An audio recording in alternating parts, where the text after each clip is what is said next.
Welcome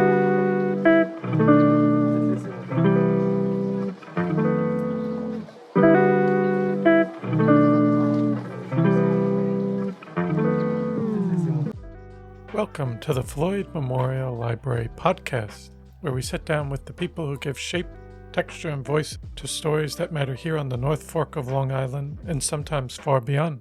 Some of our guests are rooted here by generations, others join us from elsewhere to share their work, their perspective, or their connection to this community, but all bring something that resonates, something that adds to the ongoing conversation. We talk about what's changing, what's worth holding on to, and the currents of history, both quiet and loud, that run to this place. I'm your host, Christopher Bianchi, and for episode 233, we sit down with Caroline Sutton, author of the essay collection, Eyes in the Soles of My Feet. In this book, Sutton invites us to slow down and reconsider the natural world, not as something distant or separate, but as something we're constantly moving through, often without noticing. Her essays ask deceptively simple questions. When is a weed not a weed? When is a pest not a pest? And in doing so, they open up a much larger way of seeing, drawing from her life here on the East End, as well as her work as a teacher and observer of the everyday. Sutton brings attention to the overlooked horseshoe crabs, trees, shifting light, and the quiet relationships that connect them all. Her writing lives somewhere between science, memoir, and reflection, grounded, curious, and deeply attentive. In our conversation, we talk about how she began writing about the natural world, how small moments become meaningful on the page, and what it takes to truly notice what's around us. We also get into the challenge and joy of essay writing, and how reconnecting with nature might begin with something as simple as paying closer attention. So I hope you enjoy episode 233 with Caroline Sutton. This episode was recorded March 31st, 2026.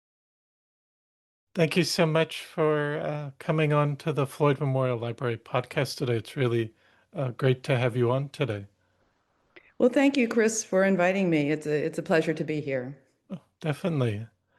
And so just to start off in the beginning, before we get into your new book, Eyes in the Soles of My Feet, I was just curious about your writing and what first drew you to the natural world, and how did that eventually evolve into the essays you've collected for your new book? Well, I think I've always been drawn to writing about the natural world. The first poem I wrote at age 7 was about a sunset seen outside the window of my bedroom. Well, of course, the vision, the form, the approach have evolved over decades. Throughout high school and college, I wrote poetry whose themes relied figuratively on imagery from nature. When I was 18, I hiked around Alaska with 2 friends, getting as far into the wilderness as I could. But as we know, adolescents tend to be pretty self-absorbed with questions of identity and so on. So I imagine I often saw nature as a reflection of my interior life, just as the Romantic poets did. But perhaps this laid the groundwork for connection, though the nature of that relatedness shifted. Fast forward many years to 2013, when we bought a house in East Hampton. And I began exploring the bay beaches just down the road from our house. What I saw or heard or touched became impetus for inquiry. Basically, curiosity drove the creation of these essays. So now I wanted to know how species of flora and fauna evolved as they did, or how they survive, or how they sense the world. And so the science research began, which became intertwined with my daily immersion in the natural world. Wow. And looking into your book, you play with questions like, when is a weed not a weed, and when is a pest not a pest? What about these everyday juxtapositions grabbed your imagination? Well, as the questions suggest, our categorizations of non-human species can be pretty arbitrary, and they're often based on our own practical and aesthetic preferences. So here are a few stories to illustrate. When we first attempted a lawn and flower beds at our house on Long Island, My husband Brian kept muttering about creatures underground that left the rose bushes barren and skeletal. But I was busy painting the deck and didn't pay much attention until an incident in the backyard one afternoon. Before I knew what a vole was, I spotted a mouse on the back of a lawn chair at the same time that my son's dog Lorenzo did. There perched this cute, pudgy ball, and there stood Lorenzo, transfixed, ready to do something. I didn't know what. The mouse froze. Lorenzo advanced. What to do? I picked up the entire chair and flicked the mouse behind a pine tree, hoping to deter the dog for a split second so the mouse could scurry and hide.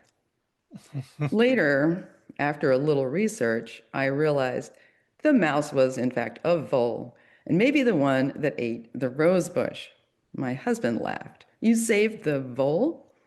Well, online, the first few pages of entries about voles are about how to eradicate them. Total annihilation. But what do most of us know about voles?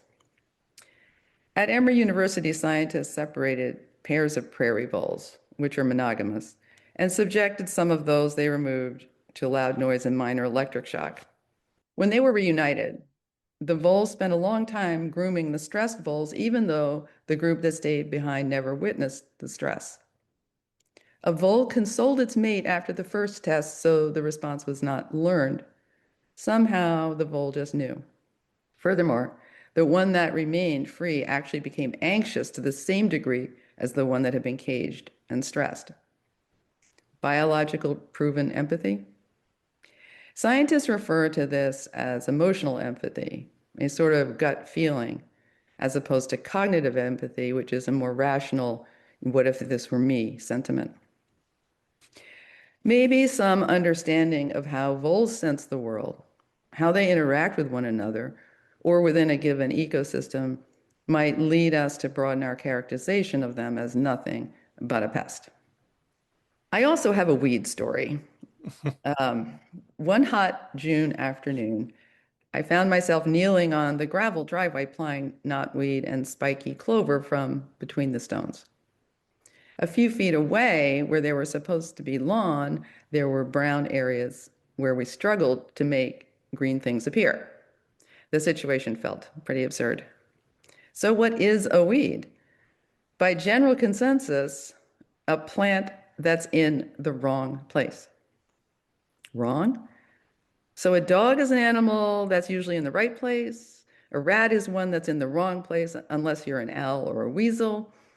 The definition is anthropocentric and tells us nothing about the 250,000 plants we call weeds. For a start, we should take ownership since most are not native. Emerson, the consummate optimist, allowed that a weed is, quote, a plant whose virtues have yet to be discovered, unquote. In many respects, that is probably true. And if we explored these potential virtues, maybe we could cut back on our massive use of pesticides. In the US alone, we use 1 billion pounds a year for weeds and bugs. But anyway, as my husband was struggle to curb the weed infiltration, I went off and bought some flowers and placed them in the garden bordering the lawn. They looked pretty nice, yellow, a little fragile, like Queen Anne's lace. But later, leafing through a book on weeds, I noted that what I had just dropped $40 on was actually a weed, yarrow. I thought it was in the right place. Had I declassified it? So basically, while writing this book, I often came face to face with such sort of ingrained biases, my own included. Quite often, I think they go unquestioned because they've taken root in an anthropocentric culture where it's often more practical to think about our own needs and remain either ignorant or careless about the welfare of other living beings. Hmm. Yes, no, that that makes sense. And just to look at your writing more, you've written in different forms over the years. How does essay writing help you explore nature differently than, say, science or memoir? Mhm. It's sort of an interesting question for me because I came to to establish this form fairly late in my career. Let me preface it by saying that as a writer and reader, I really believe that form fundamentally and essentially informs content. So the choice of the essay form and then the particular form of each essay evolved organically to reflect my outlook that humans are not as severed from the environment and ecosystems they inhabit as they might think. So, as such, the essays interweave the human and non-human, giving no more weight to one over the other, and actually no more value to one over the other. The form itself, in addition to content, expresses connectivity and reflection, sometimes implicitly, that wouldn't occur in strictly academic scientific studies, observation, and analysis, clearly. You also mentioned memoir. Well, the essays do include personal anecdotes and glimpses of various people in my life, but I think possibly you're referring to book length memoir. Hmm. Um, I wrote one of those and it was a very different creature. I think usually one needs a narrative line, a sort of plot to carry the reader along. What I'm trying to express with my essays is not a single sustained story with a beginning, a climax, and an end. Instead, there are multitudes of stories. And I actually hope that those I do tell might lead readers to become aware of others, perhaps analogous in their own lives. Hmm. Yes. And and your essays also show real care for horseshoe crabs and sycamores and other overlooked parts of the natural world. What's one hidden connection that most people might be surprised by? Well, I'd like to talk about one that truly surprised me, and I've continued to be surprised at how many others are not aware, and have been surprised. So Hmm. back in 2018, I found a large horseshoe crab half buried in the sand on the beach very near where I live. I didn't even know if it was dead or alive. So I picked it up and I was startled by the weight. The tail lifted and I returned it gently to the water. Before I get to your question, I just want to say that at the time I didn't realize that many sea creatures, including horseshoe crabs, can detect UV light. Also, the crabs have not only the two eyes that you might see on the top of the shell, but 10, some on the underside and along the tail. So it was partly my fascination with what it might be like to experience the world with such vision that gave rise to the title essay of the book. Yeah. Hmm. So we're intimately connected to horseshoe crabs, which are now at a high risk of extinction, but we owe them an enormous debt. Any medication you've taken is safe because of this creature, which is not, in fact, a crab, but an arthropod that has survived for nearly a half billion years. Yes, they were here before the dinosaurs. Since the 70s, five major pharmaceutical companies on the East Coast have been testing drugs and prosthetic devices for bacteria using the blue blood of horseshoe crabs. The critical element in the blood is limulus amoebocyte lysate, LAL, which detects endotoxins even in concentrations of 1 to 1 trillion. So LAL bolts into action, surrounds the bacteria with goo, and neutralizes it. To obtain the blood, pharma companies bend the crabs at the hinge running laterally across their bodies, hang them from metal bars, puncture their hearts, and drain about 30 to 50% of the blood. They claim most crabs do just fine when released, but clearly it's very hard to trace the fate of the crabs. Bio claims only about 10% die. Scientists say about 30%, and probably higher due to undocumented stress from handling, lack of water, broken telsons, the tails, which a crab needs to right itself if flipped over. And females might be too weakened and disoriented to spawn. So decades ago, scientists developed a synthetic replacement for LAL, which has proved effective, and it's less variable in horseshoe crab blood, as would be clear. Mhm. Still, the biomedical industry has been slow to convert. The harvest of live crabs grew especially voracious in the race to create COVID vaccines and continues with about 1 million crabs blood annually on the East Coast. The government offers no incentives to biomedical companies to transition, so they carry on despite the blatant moral imperative to stop. There's another less direct link between the horseshoe crabs and us. The crabs are a keystone species, which means other species rely on them to survive.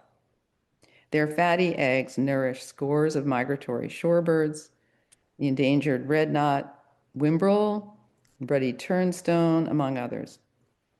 The crab's eggs and larvae also maintain some sea turtles and many species of fish, fluke, bluefish, striped bass, and therefore recreational and commercial fishing industries. These are fish that might well land on your dining room table. Yes. No, that's interesting because I have seen, because I remember in the 2000s, I would see a lot more horseshoe crabs and don't see them as frequently now. That's interesting to see in some of the pharmaceutical, medical things that have been going on that I didn't know about. Uh, Well, we can add, in addition to the biomedical, there's also a bait industry for horseshoe crabs. And this is a pretty interesting story. Connecticut banned all harvest of the crabs in 2023. Basically, they're bought by fishermen to use as bait for eels and whelk, which actually are also in decline. So Connecticut banned them. In 2024, the New York State Assembly passed with flying colors a bill to ban bait harvest here in New York, but Governor Hochul vetoed it. And then the same bill again passed the Assembly in 2025, and through the efforts of many conservation groups, Governor Hochul has just signed it this past December. hmm, So over the next 3 years, the harvest will decline in designated increments and reach a total ban in 2029, which is really a victory. I wish it were happening completely in 1 year, but she's phasing it out for the sake of the fishermen. hmm. There's still more to be done, of course, because the harvests continue in Massachusetts and Virginia, South Carolina, and elsewhere along the East Coast. But it's a step and quite a victory. I actually wrote an editorial about this for the East Hampton Star in August. Oh, So there's more, increasingly attention brought to these incredible creatures and very mhm. valuable ones. Yes. And you mentioned living out on the east end of Long Island. How does this place influence your writing or your relationship with nature? Well, growing up, I actually was more a child of mountains and woods. I spent more time there as a kid. But when I came to live on the East End, I did so largely due to my husband's preference for open spaces. I had a lot to learn. I was easily surprised and I was often intrigued. So today, now I walk on the beach every day, and every day the light, the color of the water, the life of tide pools is different. And marshes and lagoons are incredibly rich ecosystems. Bird life marks the seasons. I love watching for the few that stick it out for the winter and listening for the first to return. Walking in the same place repeatedly is a great way to slow down and notice something new. A clamshell, for instance, with hundreds of tiny holes. Well, that led me to find out what a boring sponge is. There, there is so much to learn here, and the environment is never static, especially with climate change. That said, I think it's also one's frame of mind as well as a particular place that allows one to open one's eyes. Mhm. And what role did your experience as a teacher play in the way you explore and communicate ideas about nature? Well, there are actually two things I'd like to touch on here, I think. I taught literature to high school students for many years. We used a seminar approach in which I was a facilitator and the students were expected to listen and respond to one another. If they derailed, I tried to bring them back with questions, which is to say, I urged them to follow a line of inquiry rather than leap around from topic to topic. In my essays, I often ask myself to do the same. And so a fascination with the beauty of a milkweed pod led to my learning about monarch caterpillars, which feed only on milkweed. And then I questioned why they do this, what happens to the predators that attempt to feed on them, and what is the effect on the fate of monarch butterflies. So there's always relatedness. Sometimes there's a story if we take the time to pursue it. And here's the other factor related to teaching. During the pandemic, my daughter and her husband and 1-year-old came to live with us for several years. Thereafter, though living in Brooklyn, they continue to come every summer and holidays and whatever weekends I can get them out here. My granddaughter Ella and I had nowhere to go in those pandemic years. So we'd sit on the grass for ages looking at an acorn or watching a dragonfly, especially as she learned language.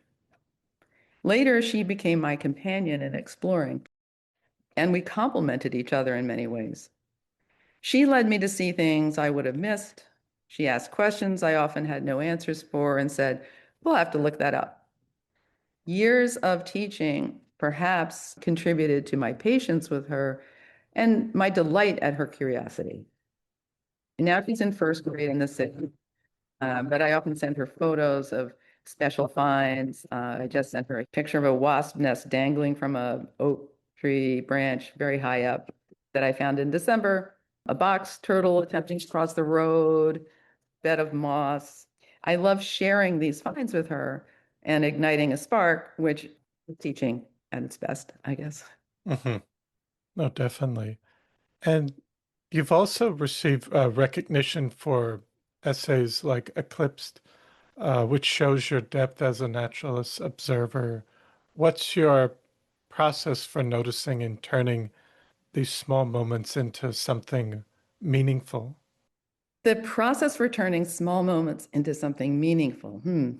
I wish I knew. There's no formula here. The process is different every time. And I can't presume as a writer that what's meaningful to me will be so to others. But here are a couple of examples. One day I noted that a little crab had one outsized claw. Was this an aberration? Then I found scores of others. First, I went and learned about the function of the claw and some continued mystery about how and why this morphological evolution occurred. And then I zoomed out to consider more abstractly the nature of symmetry and asymmetry as occurring in the lives of both humans and non-human beings. So the essay began with a very small, specific observation and branched from there. It actually branched pretty far out there to consider if the universe itself is without equilibrium.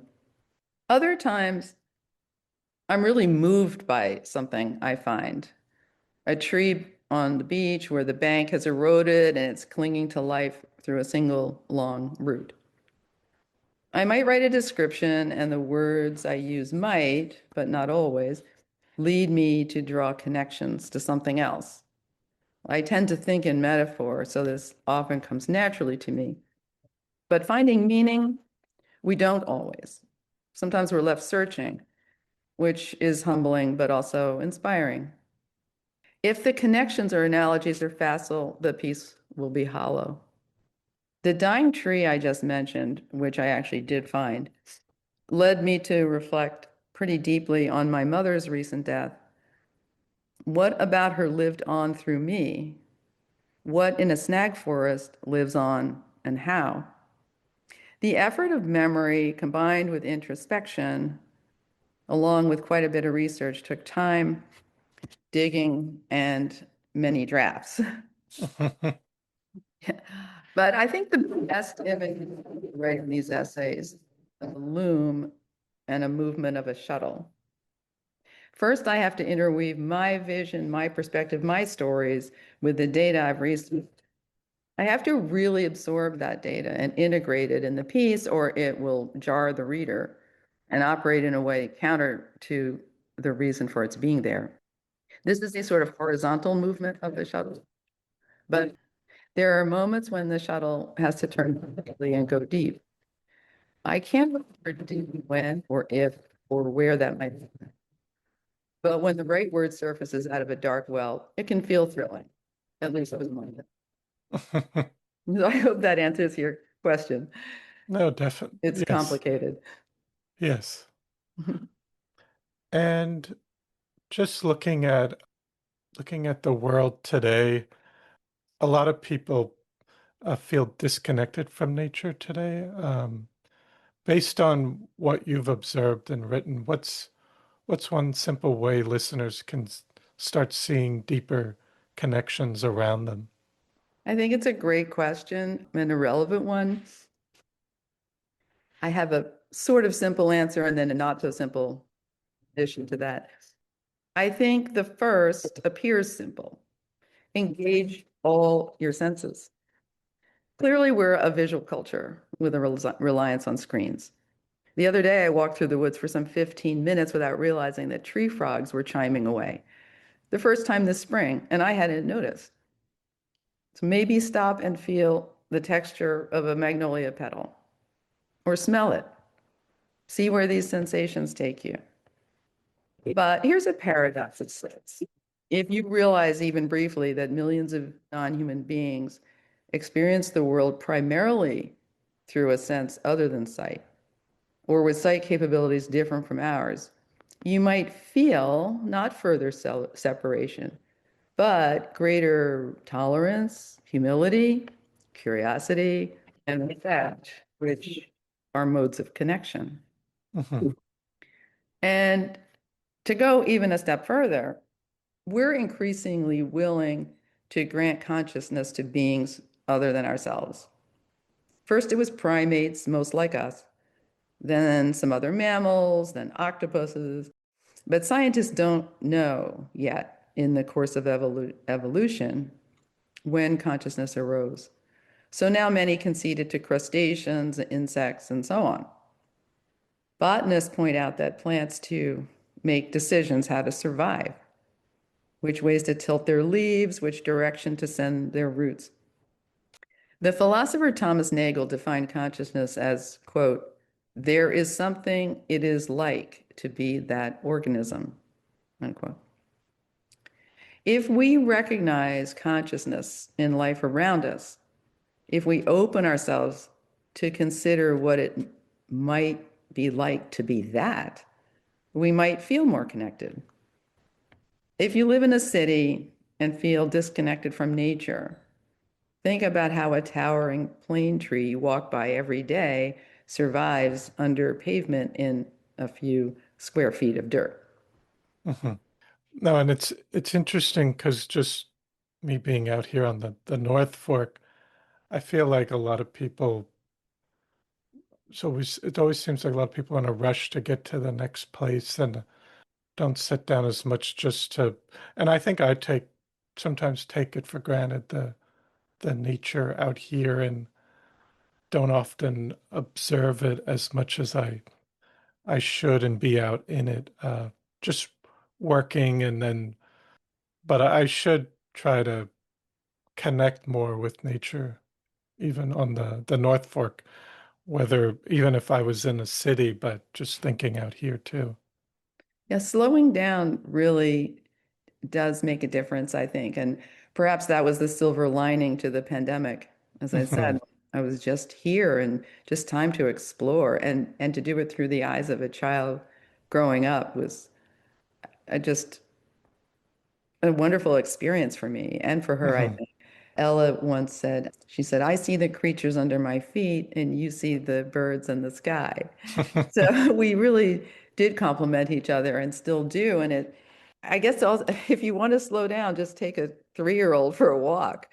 You know, Yes. in Brooklyn, it can take me half an hour to go a block or two because, well, Ella has a little sister now, but she's detouring all over to follow an ant or, you Hmm. know, try to Yes. reach your hands through a grating and touch a flower petal. So they're just curious and their minds are very open. So it is a Yes, good way to observe, to slow down and take a little time to think.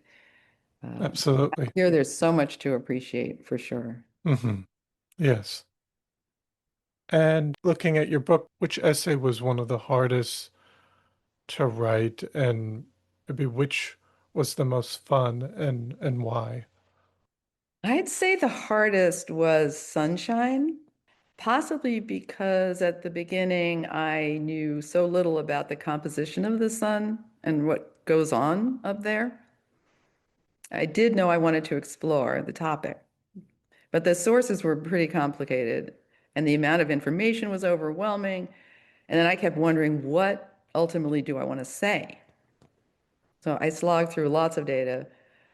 And then even getting a superficial picture of the sort of massive commotion happening every second up there, I came to feel a very strange dissonance between the physical chaos of the sun and our sort of benign associations with sunshine here on Earth. I mean, imagery in any literature that's positive has sunshine radiating through the woods or flower beds. So, but that's a conundrum, and that dissonance kind of initiated the story.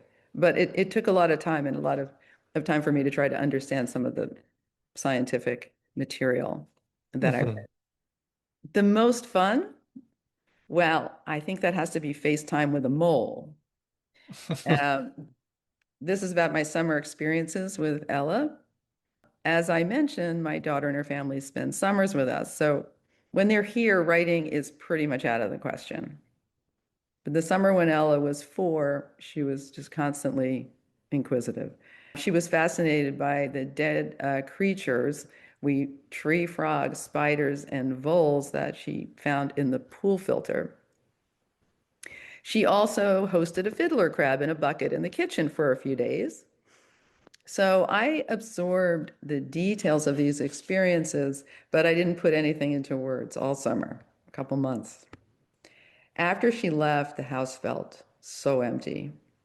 But I sat down and I wrote about those incidents pretty much in a single burst because I'd thought about them all summer and I thought about them a lot. I had experienced what we had experienced and I stored them up, sort of aware that themes of dying as well as nurturing new life ran through them. So the dam broke, as it were, with Ella's perceptions and remarks still fresh in my mind. So that was a fun one. Yes. And just finally, if you could have listeners walk away with just one shift in seeing the world after reading your book or hearing this conversation, what would it be? I'd like listeners to recognize that human and non-human beings have their own agency, even if we don't fully understand how they employ it. We all share a task, which is to exist, and we all breathe the same air. Yes. Uh, It sounds simple, but I don't think it is. And it's hard to keep that in mind all the time. But that's perhaps what I'd like to leave listeners with. mhm. No, it's important to remind ourselves about that. And I think for just our listeners also, if people are interested in getting more information about where they can get the book, could you provide some of that information? And do you have a website? I do. It's carolinesutton.com. And all the information is there about this book. I will be adding our distributor on April 7th because my publisher made a shift. So after April 7th, I'll be adding IPG to that list. But if you go to the website, I've written other books, so each one has a Hmm. tab and provides where you can buy it. Bookhampton has them. That's probably the closest. Burton's on the North Fork, since Yes. I just did event at your library. Hmm. Uh, and so smaller independent bookstores have it, and also the more national ones, Barnes and Noble, and so forth. So that's all Hmm. on the website. And also the publisher is Schaffner Press, who Hmm. in Arizona, which one can Google. And of course, Hmm. it's available on Amazon, but let's hope we go to the smaller sellers. Yes. Yeah. Um, and I had one other question. I mean, we've been focusing on your new book, but just looking ahead, do you see yourself continuing to write in this way with talking about your connection with nature through these essays, or are you always exploring other ideas? I absolutely want to stick with this. It took me Okay. a long time, as I said, to find this medium, this genre, which just fits the way I think. And also, it gives me an outlet for my curiosity about what I'm finding around me. So Hmm. I'm definitely continuing with the essays. I have also just written a children's book with Ella, Oh. which is a bit of an offshoot from some of the creatures in Eyes and the Soles of My Feet. I realize that Mm. there are lots of creatures in there that can be of interest to kids. They're not necessarily the most obvious cute bunny or so forth that are feature in a lot of kids' books. But Hmm. from my explorations with Ella, I know that kids are interested in all sorts of unusual creatures. So she and I have just finished a draft. We brainstormed the project together, thought up the characters together, what their personalities are like. We have a dragonfly and a sandpiper. And I'm just about to, I'm exploring different illustrators at this point. But it turned out Ella and I were very aligned in our wanting the story to be a sort of journey. And they each have a sort of different goal in mind and get different things from the journey.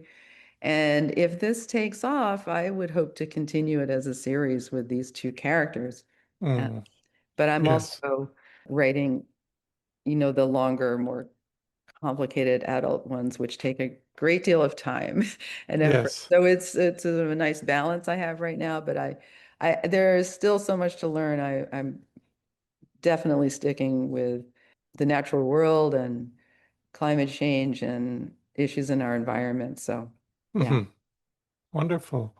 No, but I want to thank you so much for taking the time to come on today and discuss your new book. And I think it's an important topic. Just making people think about nature differently. I think it's important. So thank you so much for coming on the podcast today.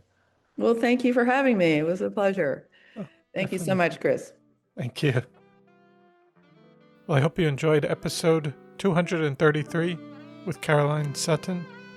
I want to thank you for listening to the Floyd Memorial Library podcast, and we'll see you next time.